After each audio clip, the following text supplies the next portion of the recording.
بسم الله والصلاة والسلام على خير الأنام. السلام عليكم ورحمة الله تعالى وبركاته. في ذكر المعجزات يا نبي محمد عليه الصلاة والسلام تأمرات من ذكر بتكتاتاي عمدنا الله سبحانه وتعالى كل النبياتوች የተለያየ ተአምር ሰጥቶ ልኳቸዋል። የሰጣቸው ተአምር ደግሞ ግዚያቸውን የዋጀ ተጨባጫቸውን ያማከለ የማህበረሰቡን አስተሳሰብና አረዳድ የመጠነ لقد أرسلنا رسولنا بالبينات نعم ملكتنيوچن بتأمراتوچ لكنال أي بالآيات الباهرات والمعجزات بمعجزاوچ لكناتشوال. معجزة مالت ما يعجز عليه الإنسان أن يأتي بمثله. عند سو أمسايا واليامتا ميكبدو نجر معجزة يبالال. يسو لجوچ ميساناتشو بفتاري قزا بچا ميفسم تأمر مالتنا. ነቢያቶች ግዚያቸውን ያማከለ በርካታ ተአምራትን አሳይተዋል። وكذلك النبي عليه الصلاة والسلام ከነሱ በላይ ግን በርካታ ተአምራትን የፈጸሙት ረሱል عليه الصلاة والسلام ናቸው። በህይወት ቆይታቸው ከተሰጣቸው ቁርአን ውጭ ከዘላቂው ተአምር ውጭ በየጊዜው ተአምራቶቹ ከሚቀዳለት ታላቁ ተአምር ጎን ለጎን በተጨባጭ የሰራቸው በርካታ ተአምራት አሉ።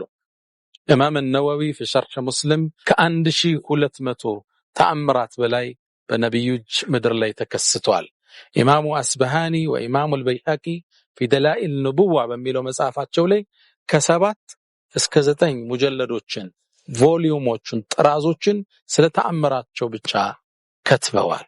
ጨረቃን እስከ መሰንጠቅ፣ አይንን ወደ ቦታው እስከ መመለስ፣ የተቆረጠን እጅ መልሶ እስከ መጠገን፣ ህይወት የሌላቸውን ነገር እስከማናገር በርካታ ተአምራት ነብዩ አለይሂ ሰላቱ ወሰለም በህይወት እያሉ አሳይተዋል። ይህ ሰሃቦቹ ኢማናቸው እንዲጨምር ያላመኑት እንዲያምኑ ከሚያደርጉበት ነበር። እኛም እሱን እናወሳለን፣ አስተምሮቶችንም እናወጣለን። ዛሬ ከመነግራችሁ ተአምር ውስጥ አንዱ ረሱል ሰለላሁ ዐለይሂ ወሰለም እርሳቸው እዚህ ሆነው ከዓለም የትኛውም ክፍል የተከሰተን ክስተት ለሰሃቦቹ ይናገሩ ነበር። ከነዛ ውስጥ ይህን ታሪክ ላንሳ። እንደምታውቁት ረሱል አለይሂ ሰላቱ ወሰለም ወደ መዲና ከሄዱ በኋላ ከቁረይሾች ጋር ፍልሚያ አድርገዋል። ገዝወቱ በድሪን አልኩብራ ታላቁ የበድር ጦርነት ሐቅና ባጢል እውነትና ሐሰት የተለየበት ታላቅ ተአምራዊ ፍልሚያ ነበር። በዚህ ጦርነት ላይ በርካታ የቁረይሽ መሳፍንቶች አመራሮች ሙተዋል፣ ተገለዋል። እነ ዑትበት ብኑ ረቢዓ ታላቅ የቁረይሽ ሰው፣ እነ ኡመየቱ ብኑ ኸለፍ እና አቡ ጀህል ትላልቆቻቸው ሙተውባቸዋል። ቁረይሾች የገጠማቸው ሐዘን ከባድ ነበር። በርካቶቹ ታስረውባቸዋል። ታዲያ እንዴ ዑመይር ብኑ ወህብ ሂጅር ከካዕባ ጥግ ካለችው ቦታ ቁጭ ብሎ ይተክዛል። የሞቱበትን ቤተሰቦቹን ያስታውሳል። ተክዞ እያለ የኡመየቱ ብኑ ኸለፍ ልጅ ሶፍዋን ወደሱ መጣ። አብሮት ቁጭ አለ። የበድርን ጦርነት ኪሳራ ማስታወስ ጀመሩ። ሶፍዋን ትካዜ ውስጥ ነው፣ ብሶት ውስጥ ነው ያለው። ዑመይር ብኑ ወህብ ደግሞ ልጁ ታስሮበታል። በጦርነቱ ተሳትፎ ተማርኮ ታስሯል። ትካዜ ውስጥ ነው የገባው። ላ የጢቡ العيش بعد ማለት ጀመረ። ከዚህ በኋላ ህይወት ምኗ ትጣፍጣለች? ትላልቆቻችን ሞተውብን ምን ህይወት ይጣፍጣል ብሎ ተከዘ። ከዛም ስሜት ውስጥ ገባና አንድ ቃል ተናገረ። والله لولا دين علي قضاءه እኔ እኮ ዕዳ ባይኖርብኝ መክፈል የሚገባኝ وعيالنا عوله የምንከባከበው ቤተሰብ ባይኖርብኝ ኖሮ ወደ መዲና ሄጄ መሐመድ ላይ እርምጃ በወስድ ደስ ይለኛል። ከዛም ሶፍዋን ይህን ሲሰማ ተገረመ። هذا الكلام أنت تعني የምትለው ንግግር የእውነትህን ነው አሉ። አዎና ምን ህይወት ይጣፍጣል? ትላልቆቻችን ሞተው እንግዳ አለው። እንግዲህ ሶፍዋን የአባቱን ንብረት ወስዷል፣ ሀብታም ነው። ዕዳህን ይከፍልልሃል፣ ቤተሰብህንም እንደኔ ቤተሰብ እንከባከባል፣ ጉዳይን ፈጽማል። ተስማሙ። ከዛም ሶፍዋን ለዑመይር ብኑ ወህብ ቆንጆ ፈረስ አዘጋጀለት። በጣም የተሳለ ሰይፍ አዘጋጀለት። ሰይፉም በመርዝ እንዲነከር ተደረገ። ምክንያቱም ሲወጋ የተወጋው ነገር እንኳን ባይገል መርዙ ተሰራጭቶ ግለሰቡ እንዲገለው ለማድረግ ታስቧል።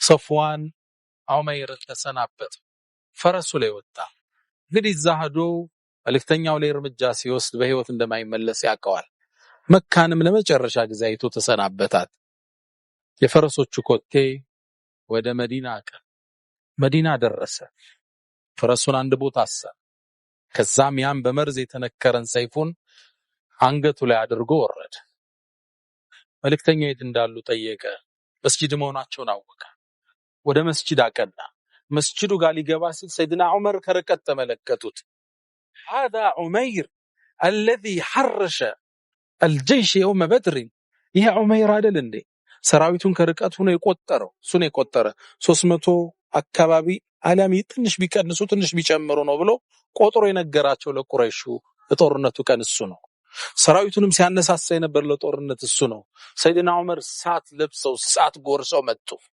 ወደ ነብዩ እንዳይደርስ መከልከል ሲፈልጉ አጋጣሚ ግን እሱ ደርሷል ያው መስጂዱ ደግሞ በጣም ሰፊ አይደለም ከዛ ነብዩ ፊት ቆመ እሱ ሐሳብ ረሱል ሰለላሁ ዐለይሂ ወሰለም በወሬ አዘናክቶ እርምጃ መውሰድ ከዛም ነብዩ አለይሂ ሰላቱ ሰላም ያ ዑመይር ማቅደመክ ምን አመጣህ ወደ መዲና አሉት እሱም ዝግጁ ነበር ይሄን ጥያቄ እንደሚጠይቅ ያውቀዋል እንዲህ ብሎ መለሰላቸው የመጣሁትማ ልጅ እናንተ ዘንድ ምርኮኛው ነው ታስሯል ታዲያ እሱን ነፃ ለማውጣት ያው ቤተሰብ አይደለነ የአንድ ሀገር ሰዎች ለዛብዬ ነው አላቸው ረሱሉም አለይሂ ሰላቱ ሰላም ወደ አንገቱ ተመለከቱና وهذا السيف አሉት የአንገት ላይ ያለ ሰይፍ ታዲያ ምንድነው ጥያቄው ተገቢ ነው ልጁን ነፃ ሊያወጣ የመጣ ከፍሎ ሊያወጣ የመጣ አባት የብር ፖርሳ እንጂ በትክሻው ሚዝ ሰይፍ አይደለም ግልጽ ጥያቄ ነው ما هذا السيف አሉት ሰይፉን እንዲያየና قبح الله من سيوف فهل اغنت عنا شيئا يوم بدر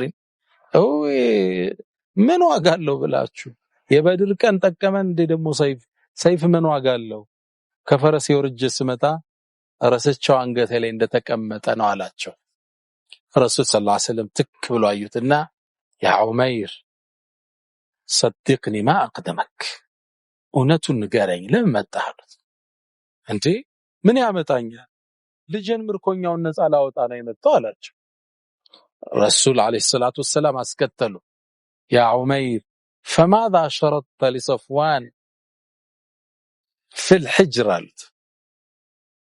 አባለት ሆናችሁ ለሶፍዋን የገባህለት መስፈርትና ቃል ኪዳን ምንድነው አሉ ወመሽርት የምን መስፈርት ድንግርግር አለ እውነቱን ረሱል ሰለላሁ ዐለይሂ ወሰለም ገለጡልህ አንተና እሱ አሉት ከአባት ቁጭ ብላችሁ እሱ ዳህል ሊከፍልልህ ቤተሰብህን ሊንከባከብልህ እኔን ልትገለኝ አልተዋያችሁም እንዴ ዑመይር ይሄን ሲሰማ ደነገጠ ከዛም አለ አላህ መልእክተኛ ኩና ንከذቡ ካሁን በፊት እናስተባብል ነበር ውሸት መስሎን አሁን ግን እውነቱ ተገለጠልኝ ይሄን ነገር እኔና ሶፍዋን ብቻችን ከአባጥጉነን የተመሳጠርነው ሚስጥር ነው ማንም አያውቅም ይሄን ነገር አላህ ቢያሳውቅህ እንጂ እንዴት ልታቀው ትችላለህ አሽሃዱ አነከ ረሱሉላህ ወኢላላህ እርሶም የአላህ መልእክተኛ ነዎት ከአላህ ውጭ ሌላ ጌታ የለም አለ እስልምና ተቀበለ ዑመይር ኢብኑ ወህብ ከዛም ይሄን ተቀብሎ አልተው መልእክቱን ለማድረስ ወደ መካ ተመለሰ ቃሉንም ሞላ ለነብዩ መሐመድ ሰለላሁ ዐለይሂ ወሰለም አንድ ቃል ገብቷል የአላህ መልእክተኛ እስካሁን እውነቱን ስላልታ አሁን እውነቱ ተገልጦልኛል ይሄን የተገለጠልኝን እውነት እርሱን አዛብ አረኩበት ባስቸገርኩበት መካ ገብቼ እውነቱን ማወጅ አለብኝ አለ ካባ ጥግ መጣ ህዝቡን ስለ ነብዩ ሰለላሁ ዐለይሂ ወሰለም ትክክለኛ ነብይነት ስለ ቁርአን ትክክለኝነት የእርሳቸውን ተአምር ማወጅ ያዘ ናም ሶፍዋን ባይሰልምም ዑመይር እስልምናውን አሳምሮ ተቀበለ ከዚህ ተአምር ምን እንረዳለን መጀመሪያ ነብዩ አለይሂ ሰላቱ ሰላም ከተአምራታቸው ውስጥ በገይብ ሩቅ ቦታ የተፈጸመን ማወቃቸው የመን ላይ ሊፈጸም ይችላል መካ ላይ ወረበር ይፈጸማል ረሱል ሰለላሁ ዐለይሂ ወሰለም ይሄ ነገር ተከሰተ ብለው ይናገራሉ ከዛም ሰዎቹ ሲመጡ ሲጠየቅ እውነቱ ይወጣል ልክ አሁን ዑመይር መጥቶ መካ ላይ ያወሩት መዲና ላይ እንደተገለጠው ማለት ነው የመጀመሪያው እሱ ነው ሁለተኛ ነብዩን አለይሂ ሰላቱ ወሰለም እርሳቸውን ለመግደል ያልተደረገ ሙከራ እንደሌለም እንመለከታለን። ሶስተኛ እነ ዑመይር የሚያሳየው እውነት አንዳንዱ ሰው ስትገልጥለት ለመቀበል ሲያመጥ ታየዋለህ። እውነት ከመጣ ትክክለኛ እውነት የሚፈልግ ሰው ፊት ለፊት ቀጨም አድርጎ እድሉን መጠቀም እንዳለበት ከዚህ ታሪክ የምንማረው ነው። ቀጣይ ትምህርቶችን እንቀጥላለን። ወሰለላሁ ዐለ ወሰለም ወባረከ ዐለ ነብይና መሐመድ። ሰላም አለይኩም ወራህመቱላሂ ተዓላ